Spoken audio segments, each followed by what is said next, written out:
मन के प्रीतिया बा तोहरा से लागल, दिलवा भइल बाटे पागल।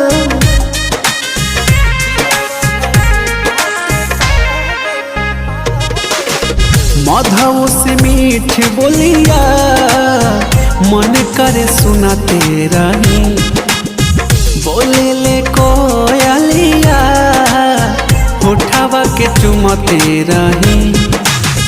सुना ए गोरिया दिल कैलू चोरिया, भगिया हमार चमके।